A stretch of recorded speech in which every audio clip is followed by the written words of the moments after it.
ಸಂಭ್ರಮದ ಕಾರ್ಯಕ್ರಮಕ್ಕೆ ಸಾಕ್ಷಿಯಾಗಿ ಅಧ್ಯಕ್ಷತೆಯನ್ನು ವಹಿಸಿ ಇವತ್ತಿನ ಧ್ವಜಾರೋಹಣ ಕಾರ್ಯಕ್ರಮವನ್ನು ನೆರವೇರಿಸಿರ್ತಕ್ಕಂಥ ನಮ್ಮ ಕಾಲೇಜಿನ ಪ್ರಾಚಾರ್ಯರಾಗಿರ್ತಕ್ಕಂಥ ಬಸಪ್ಪ ನಾಗೋಲಿ ಸರ್ ಅವರೇ, ವೇದಿಕೆ ಮೇಲಿನ ಎಲ್ಲ ಉಪನ್ಯಾಸಕಿಯರೇ, ನಮ್ಮ ನೆಚ್ಚಿನ ಗ್ರಂಥಪಾಲಕರೇ, ಅಚ್ಚುಮೆಚ್ಚಿನ ವಿದ್ಯಾರ್ಥಿ ಹೇಳಿಕೆ ಬಯಸ್ತೇನೆ. ಈ ಸಂದರ್ಭದಲ್ಲಿ ನಾನು 3-4 ಮಾತುಗಳನ್ನು ನಿಮ್ಮ ಜೊತೆಗೆ ಹಂಚ್ಕೊಳ್ಬೇಕಂತ ಅಂದ್ಕೊಂಡಿದ್ದೀನಿ. ಗಮನ ಇಟ್ಟು ಕೇಳಬೇಕು ವಿದ್ಯಾರ್ಥಿಗಳು. ಗಮನ ಇಟ್ಟು ಕೇಳಿದ್ರೆ ನಾನೇನೋ ಒಂದು ವಿಚಾರಗಳನ್ನು ಮುಟ್ಟಿಸ್ಬೇಕಂತ ಅಂದ್ಕೊಂಡಿದ್ದೀನಿ. ನಾನು ಬಹಳ ಬೇಗ ವಿಚಾರಗಳ ಭಕ್ತಿಯಾಗಿ ಪರಿವರ್ತನೆ ಆಗಿ ನಿಮ್ಮ ಜೀವನದ ಮಹತ್ತರ ಪರಿವರ್ತನೆಗೆ ಕಾರಣ ಆಗುತ್ತೆ ಅನ್ನುವಂತ ನಂಬಿಕೆ ನಂದು. ಹಂಗಾಗಿ ಮತ್ತೊಮ್ಮೆ ನಿಮಗೆ ಶುಭಾಶಯಗಳನ್ನು ಹೇಳಲಿಕ್ಕೆ ಬಯಸ್ತೇನೆ. ರಾಜಪಕ್ಷೆ ಅಂತಾನೆ ಇವತ್ತು ಬದಲಾವಣೆ ಆಗ್ಬಿಟ್ಟು ಮುಖ್ಯವಾಗಿ ನಿಮ್ ಜೊತೆಗೆ ಹಂಚ್ಕೊಳ್ಬೇಕಾಗಿರ್ತಕ್ಕಂಥ ವಿಚಾರ ಏನಂತಂದ್ರೆ, ನನಗೆ ವೈಯಕ್ತಿಕವಾಗಿ ನಮ್ಮ ಧಾರ್ಮಿಕ ಹಬ್ಬಗಳು, ರಾಜಕೀಯ ಸಾಮಾಜಿಕ ಹಬ್ಬಗಳಿದಾವಲ್ಲ, ಮೊನ್ನೆ ಆದಂತ ನಾಗರ ಪಂಚಮಿ ಆಗ್ಬೋದು, ಮುಂದೆ ಬರ್ತಕ್ಕಂಥ ಗಣೇಶ ಚೌತಿ ಆಗ್ಬೋದು, ಯುಗಾದಿ ಆಗ್ಬೋದು, ದೀಪಾವಳಿ ಆಗ್ಬೋದು, ದಸರಾ ಆಗ್ಬೋದು, ರಂಜಾನ್ ಆಗ್ಬೋದು, ಕ್ರಿಸ್ಮಸ್ ಆಗ್ಬೋದು, ಈ ಯಾವ ಮಾರಮ್ಮ ದುರ್ಗಮ್ಮ ಹಬ್ಬ ಆಗ್ಬೋದು, ಇವೆಲ್ಲ ಹಬ್ಬಗಳಿಗಿಂತ ನನಗೆ ಬಹಳ ಹೆಚ್ಚಿನ ಸಂತೋಷವನ್ನು ತರ್ತಕ್ಕಂಥ ಹಬ್ಬ ಸ್ವತಂತ್ರದ ದಿನಾಚರಣೆಯ ಹಬ್ಬ ಮತ್ತು ಸಂವಿಧಾನ ದಿನಾಚರಣೆಯ ಹಬ್ಬ. ಯಾಕೆ ಇದನ್ನ ಹೇಳ್ಬೇಕಾಯ್ತು ಅಂತಂದ್ರೆ, ಯುಗಾದಿ ಹಬ್ಬವನ್ನ ಒಂದು ಧರ್ಮದವರು ಮಾತ್ರ ಮಾಡ್ತಾರೆ, ಕ್ರಿಸ್ಮಸ್ ಅನ್ನ ಕ್ರಿಶ್ಚಿಯನ್ರು ಮಾತ್ರ ಮಾಡ್ತಾರೆ, ರಂಜಾನ್ ಅನ್ನ ಮುಸ್ಲಿಮರು ಮಾತ್ರ ಮಾಡ್ತಾರೆ. ಆದ್ರೆ ಸ್ವತಂತ್ರ ದಿನಾಚರಣೆ ಮತ್ತು ಗಣರಾಜ್ಯೋತ್ಸವವನ್ನ ಇಡೀ ಭಾರತ ದೇಶವೇ ಮಾಡುತ್ತೆ. ಆ ದೇಶದ ಸಂಭ್ರಮದಲ್ಲಿ ನಾನು ಭಾಗಿಯಾಗ್ತೀನಿ ಅನ್ನುವಂತ ಕಾರಣಕ್ಕೆ ಬಹಳ ಸಂತೋಷ ಆಗುತ್ತೆ. ಈ ಸಂದರ್ಭದಲ್ಲಿ ನಮ್ಮ ಮಕ್ಕಳು ಸಾಕಷ್ಟು ಮಾತಾಡಿದ್ರು. ಆ ಮಕ್ಕಳು ಮಾತಾಡ್ತಕ್ಕಂಥ ಆ ಮಾತಿನ ಹಿಂದೆ ಅವರ ಸ್ಕೂಲ್ ಟೀಚರ್ ಮಾತುಗಳಿದ್ದಾರೆ. ದಯಮಾಡಿ ಅದ್ರ ಜೊತೆಗೆ ನನ್ನ ಮಾತನ್ನು ನಿಮ್ಮ ನೆನಪಿನ ಆಳಕ್ಕೆ ಇಳಿಸ್ಕೊಳ್ಬೇಕು ಅಂತ ವಿನಂತಿ ಮಾಡ್ಕೊಳ್ತೇನೆ. ಏನಂತಂದ್ರೆ, ನೀವು ಮಾತಾಡಿದಂತ ವಿಚಾರಗಳೆಲ್ಲವೂ ಕೂಡ ಕೇವಲ ಭಾರತದ ರಾಜಕೀಯ ಸ್ವತಂತ್ರ ಹೋರಾಟಕ್ಕೆ ಸಂಬಂಧಿಸಿದವು. ಕೇವಲ ಬ್ರಿಟಿಷರ ವಿರುದ್ಧ ಹೇಳ್ತೀನಿ. ನೀವು ಮಾತಾಡ್ತಕ್ಕಂಥ ಮಾತಾಡಿದಂಥ ವಿಚಾರಗಳು ಇವತ್ತು ಬಹುತೇಕ ಮಾತಾಡ್ತಕ್ಕಂಥ ವಿಚಾರಗಳು ರಾಜಕೀಯ ಸ್ವತಂತ್ರವನ್ನ ಹೇಗೆ ಪಡ್ಕೊಂಡಿವೆ ಎನ್ನುವ ಹೇಳಿ ಅವರ ವಿರುದ್ಧ ನಾವು ಹೆಂಗ್ ಹೋರಾಟ ಮಾಡಿದ್ದೀವಿ ಎನ್ನುವಂಥದ್ದನ್ನ ಹೆಚ್ಚು ಪ್ರಸ್ತಾಪ ಮಾಡ್ತವೆ. ಇದು ಭಾರತದ ಸಂಪೂರ್ಣ ಸಮಗ್ರ ಸ್ವತಂತ್ರ ದಿನಾಚರಣೆಯ ಅಂಶಗಳಲ್ಲ ಅನ್ನುವಂಥದ್ದನ್ನು ನಾವು ಅರ್ಥ ಮಾಡ್ಕೊಳ್ಬೇಕಾಗ್ತದೆ. ಭಾರತದ ಸ್ವತಂತ್ರವನ್ನ ಕಳೆದಿದ್ದು ಕೇವಲ ಬ್ರಿಟಿಷರಲ್ಲ. ಗಮನಿಟ್ಟು ಕೇಳಬೇಕು. ಭಾರತಕ್ಕೆ ಸ್ವತಂತ್ರವಾಗಿದ್ದು ಬ್ರಿಟಿಷರಿಂದ ಸ್ವತಂತ್ರ ಹೋಗಿತ್ತು, ಅದನ್ನ ಒತ್ಕೊಳ್ಬೇಕು. ಆದ್ರೆ ಅದಕ್ಕಿಂತ ಮುಂಚಿತವಾಗಿ ಭಾರತಕ್ಕೆ ಡಚ್ಚರಿಂದ ಹೋಗಿತ್ತು ಸ್ವತಂತ್ರ. ಅದಕ್ಕಿಂತ ಮುಂಚಿತವಾಗಿ ಫ್ರೆಂಚರಿಂದ ಹೋಗಿತ್ತು. ಅದಕ್ಕಿಂತ ಮುಂಚಿತವಾಗಿ ಪೋರ್ಚುಗೀಸರಿಂದ ಹೋಗಿತ್ತು. ಪೋರ್ಚುಗೀಸರ ವಾಸ್ಕೋಡಿಗಾಮ ಅನ್ನುವಂತ ನಾವಿಕ 1497ರಲ್ಲಿ ಇಲ್ಲಿಗೆ ಬರ್ತಾನೆ. ಅವತ್ತಿಂದ ಬೇರೆ ದೇಶದ ಜನರು ಈ ದೇಶಕ್ಕೆ ವ್ಯಾಪಾರಕ್ಕಂತ ಬಂದು ಅಂದ್ರೆ ಪೋರ್ಚುಗೀಸರು, ಡಚ್ಚರು, ಫ್ರೆಂಚರು ಪ್ಲಸ್ ಇಂಗ್ಲಿಷರು ಇವರು ಭಾರತದ ಸ್ವಾತಂತ್ರ್ಯವನ್ನ ಕಸ್ಕೊಂಡ್ರು ಅನ್ನುವಂಥದ್ದು ನಿಮ್ಮೆಲ್ಲರ ಒಪ್ಪಿತ ಅಭಿಪ್ರಾಯ. ಅದ್ರ ಜೊತೆಗೆ ಅದಕ್ಕಿಂತ ಮುಂಚಿತವಾಗಿ ಭಾರತೀಯರು ದೇಶವನ್ನ ಆಳ್ತಿದ್ರ ಅನ್ನುವಂಥ ಪ್ರಶ್ನೆನ ನಾವೆಲ್ಲ ಮಾಡ್ಕೊಳ್ಬೇಕು. ಬ್ರಿಟಿಷರಿಗಿಂತ, ಫ್ರೆಂಚರಿಗಿಂತ, ಪೋರ್ಚುಗೀಸರಿಗಿಂತ, ಡಚ್ಚರಿಗಿಂತ ಮೊದಲು ಭಾರತೀಯರು ಭಾರತವನ್ನ ಆಳ್ತಾ ಇದ್ರ ಅನ್ನೋಂಥ ಪ್ರಶ್ನೆ ಮಾಡ್ಕೊಂಡ್ರೆ ಇಲ್ಲ, ಆಗ್ಲೂ ಕೂಡ ಭಾರತವನ್ನ ಭಾರತೀಯರು ಆಳ್ತಿರ್ಲಿಲ್ಲ. ಅವಾಗ್ಲೂ ಭಾರತಕ್ಕೆ ಸ್ವತಂತ್ರ ಇರಲಿಲ್ಲ. ಮತ್ತೆ ಅವಾಗ ಯಾರು ಆಳ್ತಿದ್ರು ಅಂತಂದ್ರೆ, ಅವಾಗ ಈ ದೇಶವನ್ನು ಆಳ್ತಿದ್ರು ಅರಬ್ಬರು.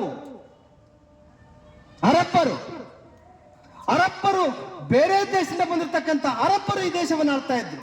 ಬಹುಮನಿ ಸುಲ್ತಾನರಾಗ್ಬೋದು, ದೆಹಲಿ ಸುಲ್ತಾನರಾಗ್ಬೋದು, ಇಡೀ ದೇಶದ ತುಂಬಾ ಹೈದರಾಬಾದ್ನ ನಿಜಾಮ ಆಗ್ಬೋದು, ಆದಿಲ್ ಶಾಹಿಗಳಾಗ್ಬೋದು, ಇವರೆಲ್ಲ ನಮ್ಮ ದೇಶದವರಲ್ಲ. ಅವರು ಕೂಡ ಈ ದೇಶವನ್ನು ಆಳಿದವರೇ. ಇವರು 1000 ವರ್ಷಗಳ ಕಾಲ ಆಳ್ತಾರೆ.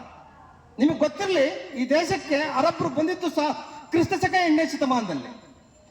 ಕ್ರಿಸ್ತಶಕ 8ನೇ ಶತಮಾನದಿಂದ ಅವರು ಔರಂಗಜೇಬನ ಅಂತ್ಯದವರೆಗೆ ಭಾರತವನ್ನು ಆಳ್ತಾರೆ. ಔರಂಗಜೇಬ ಎಂದು ಸತ್ತೋಗ್ತಾನೆ ಅವತ್ತವರೆಗೂ ಭಾರತವನ್ನು ಆಳ್ತಾರೆ. ಅದಾದ್ಮೇಲೆ ಪೋರ್ಚುಗೀಸರು, ಡಚ್ಚರು, ಫ್ರೆಂಚರು, ಇಂಗ್ಲಿಷರು ಆಳ್ತಾರೆ 1947ರವರೆಗೂ. ಆದ್ರೆ ಇದರ ನಡುವೆ ಬ್ರಿಟಿಷರು ಭಾರತವನ್ನು ಆಳಿದ್ದು ಕೇವಲ ಎಷ್ಟು ವರ್ಷ ಗೊತ್ತಾ? 152 ವರ್ಷ.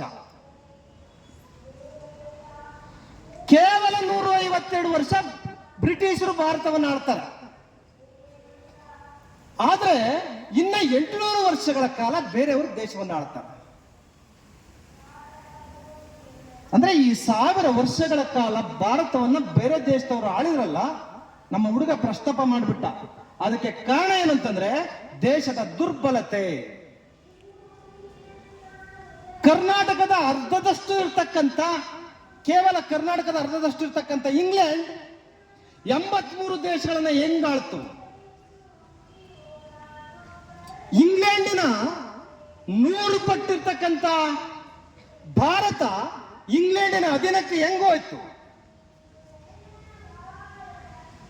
ಬೇರೆ ದೇಶದಿಂದ 8ನೇ ಶತಮಾನದಲ್ಲಿ ಬಂದಂತ ಒಬ್ಬ ಗುಲಾಮನಿಗೆ, ಗುಲಾಮಿ ಸಂತತಿ, ನಮ್ಮ ಹಿಸ್ಟ್ರಿ ಕನಕಮರಗು ಮತ್ತು ನಮ್ಮ ಈಶ್ವರ ಗೊತ್ತಿದ್ದ, ಅವ್ರು ಪ್ರಸ್ತಾಪ ಮಾಡಿರ್ತಾರೆ.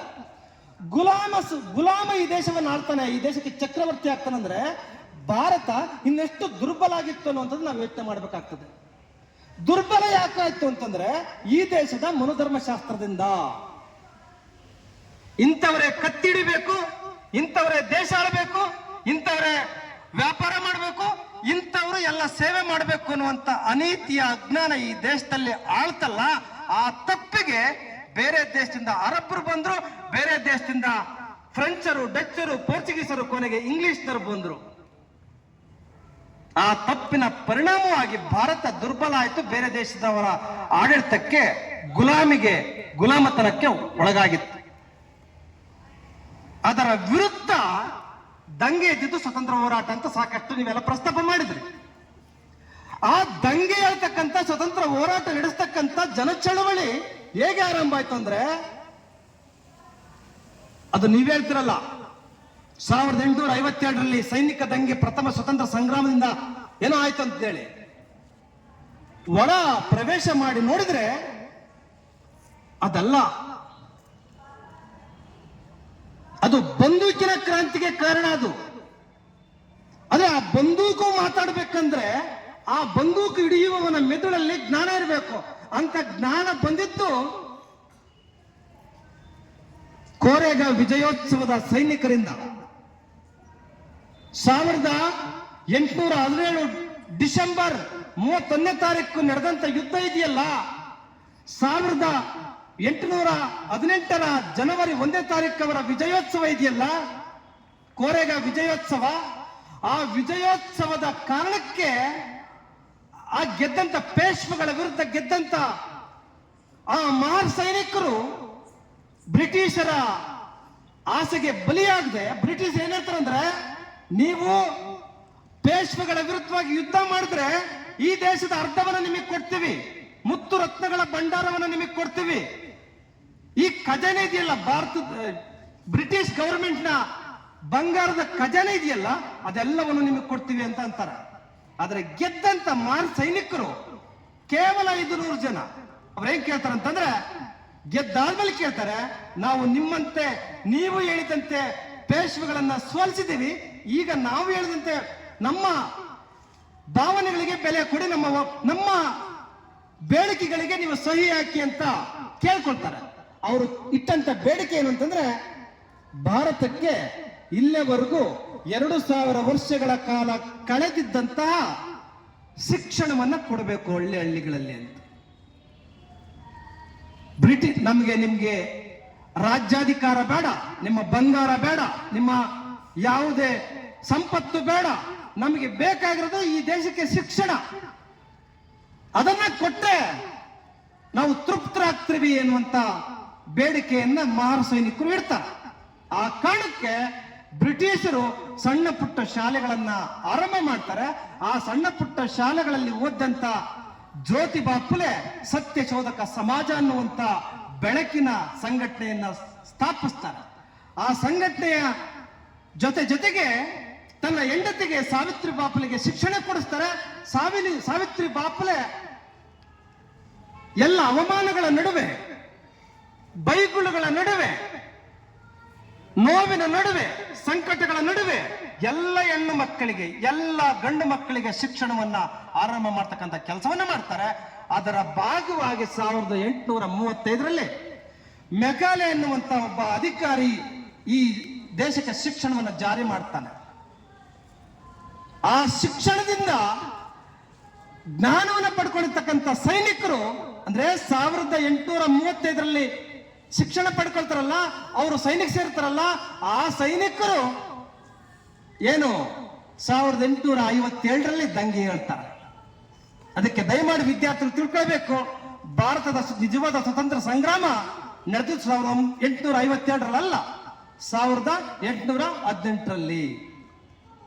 ಹಿಂಗಾಗಿ ಅಲ್ಲಿಂದ ಆರಂಭ ಆಗುತ್ತೆ ಸ್ವಾಭಿಮಾನ ಕೆಚ್ಚದೆಯ ನಿಜವಾದ ಭಾರತದ ಚಳವಳಿ ಆರಂಭ ಆಗುತ್ತೆ. ಅದು ಹೆಂಗಾಗುತ್ತೆ ಅಂತಂದ್ರೆ ಕೊನೆಗೆ ನೀವ್ ಹೇಳಿದ್ದು ಲಾಲಾ ಲಜಪತ್ ರಾಯ್, ಬಿಪಿನ್ ಚಂದ್ರಪಾಲ್, ಬಾಲಗಂಗಾಧರ ತಿಲಕ್, ಸುಭಾಷ್ ಚಂದ್ರ ಬೋಸ್, ಏನು ನಮ್ಮ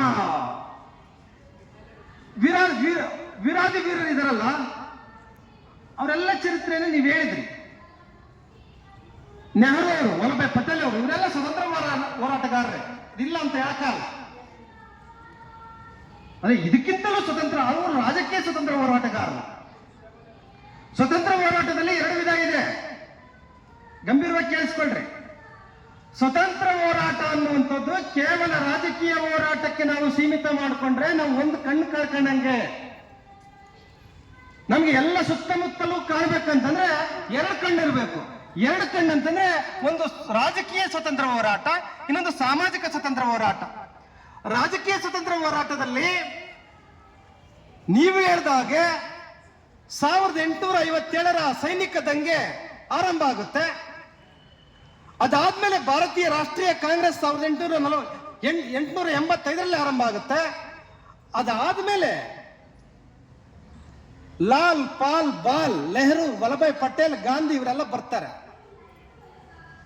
ಇದು ರಾಜಕೀಯ ಸ್ವತಂತ್ರ ಹೋರಾಟ. ಇದ್ರ ಜೊತೆಗೆ ಈ ರಾಜಕೀಯ ಸ್ವತಂತ್ರ ಹೋರಾಟಕ್ಕಿಂತ ಬಹಳ ಗಂಭೀರವಾಗಿರ್ತಕ್ಕಂಥ ಹೋರಾಟ, ಬಹಳ ಶಾಶ್ವತವಾಗಿರ್ತಕ್ಕಂಥ ಹೋರಾಟ, ಬಹಳ ಮೌಲ್ಯಯುತವಾಗಿರ್ತಕ್ಕಂಥ ಹೋರಾಟ, ನಿಜವಾಗಿ ದೇಶಭಕ್ತಿಯ ಜನ ಹೋರಾಟ ಯಾವುದು ಅಂತಂದ್ರೆ ಅದು ಸಾಮಾಜಿಕ ಸ್ವತಂತ್ರ ಹೋರಾಟ. ಅದು ಮೊದಲು ಆರಂಭ ಮಾಡಿದ್ದು ಮಹಾರ್ ಸೈನಿಕರು, ಅದಾದ್ಮೇಲೆ ಜ್ಯೋತಿಬಾ ಫುಲೆ, ಅದಾದ್ಮೇಲೆ ಸಾವಿತ್ರಿ ಬಾಪುಲೆ, ಆಮೇಲೆ ಶಾಹು ಮಹಾರಾಜ್, ಆಮೇಲೆ ಸಯ್ಯಾಜಿರಾವ್ ಗಾಯಕ್ವಾಡ್, ಆಮೇಲೆ ನಾಲ್ವಡಿ ಕೃಷ್ಣರಾಜ ಒಡೆಯರ್, ಆಮೇಲೆ ಪೆರಿಯಾರ್, ಆಮೇಲೆ ನಾರಾಯಣ ಗುರು ಕೇರಳದಲ್ಲಿ, ತಮಿಳುನಾಡಲ್ಲಿ ಪೆರಿಯಾರ್, ಆಮೇಲೆ ಇಡೀ ಇವರೆಲ್ಲ ಹೋರಾಟವನ್ನ ಮೈಗೂಡಿಸಿಕೊಂಡು ತಮ್ಮ ರಕ್ತದಲ್ಲಿ ಉಸಿರದಲ್ಲಿ ಬೆರೆಸ್ಕೊಂಡಿರ್ತಕ್ಕಂಥ ನಿಜವಾದ ಇನ್ನೊಬ್ಬ ದೇಶಭಕ್ತ ಬಾಬಾ ಸಾಹೇಬ್ ಅಂಬೇಡ್ಕರ್. ಬಾಬಾ ಸಾಹೇಬ್ ಅಂಬೇಡ್ಕರ್ ಅವರನ್ನ ಯಾವ ಮಕ್ಕಳು ಪ್ರಸ್ತಾಪ ಮಾಡಲಿಲ್ಲ.